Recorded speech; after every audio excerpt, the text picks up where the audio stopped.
రాష్ట్ర ప్రభుత్వం గతంలో ఉన్న టీఆర్ఎస్ ప్రభుత్వం కానీ ప్రస్తుతం ఉన్న కాంగ్రెస్ ప్రభుత్వం కానీ సింగరేణి కంపెనీ యొక్క పేదలను కాపాడడంలో, అట్లాగే సింగరేణిలో పనిచేసే ఉద్యోగస్తుల వాళ్ళ సంక్షేమాన్ని నిర్లక్ష్యం చేయడంలో ప్రధాన పాత్ర వహిస్తూ ఈ కంపెనీ బాగులు ఆలోచించకుండా కంపెనీ రావాల్సిన బకాయిలు ఇవ్వడంలో కూడా ఘోరంగా విఫలమై ఈ కంపెనీ నాశనం చేయాలనే ఉద్దేశంతో రాజకీయ లబ్ధి కోసం ఈ రాష్ట్ర ప్రభుత్వాలు ప్రయత్నం చేస్తున్నాయి.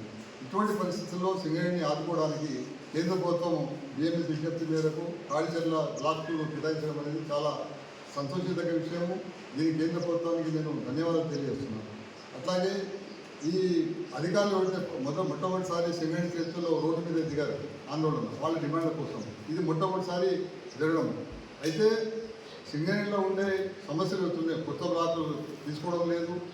తమిళనాడులో ఉన్న నైవేలి కంపెనీ ఇవాళ మిగతా రాష్ట్రాలకు పోయి మైనింగ్ తర్వాత థర్మల్ ప్రాజెక్టులు స్టార్ట్ చేసి వాళ్ళ కంపెనీ ఎంతో అభివృద్ధి వాటిని తీసుకొస్తున్నారు.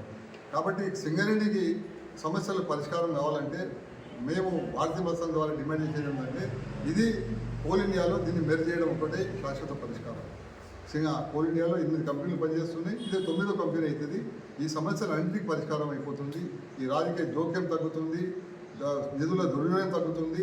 కాబట్టి మేము కోరేది ఏంటంటే రాష్ట్ర ప్రభుత్వం వెంటనే ఆ 2% ఎక్కువ పెట్టుకుని యాజమాన్యాన్ని మిస్యూజ్ చేస్తున్నారో ఆ 51% వాటా కేంద్ర ప్రభుత్వానికి ఇచ్చి కేంద్ర ప్రభుత్వం దగ్గర ఉన్న 49% స్టేట్ పెట్టుకోవచ్చు. ఇది ఒక శాశ్వత పరిష్కారం.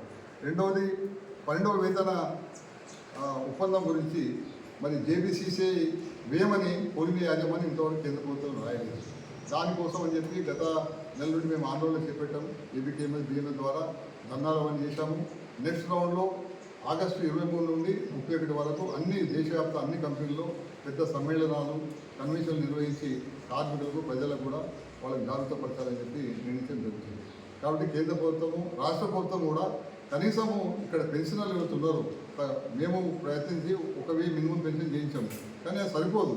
కానీ రాష్ట్ర ప్రభుత్వము మిగతా ప్రజలకు ఇచ్చే ఆసరా పెన్షన్ అవుతుందో అదన్నా ఇక్కడ సింగరేణి కార్మికులకు వర్తింపజేయడానికి వాళ్ళు ముందుకు వస్తుంది.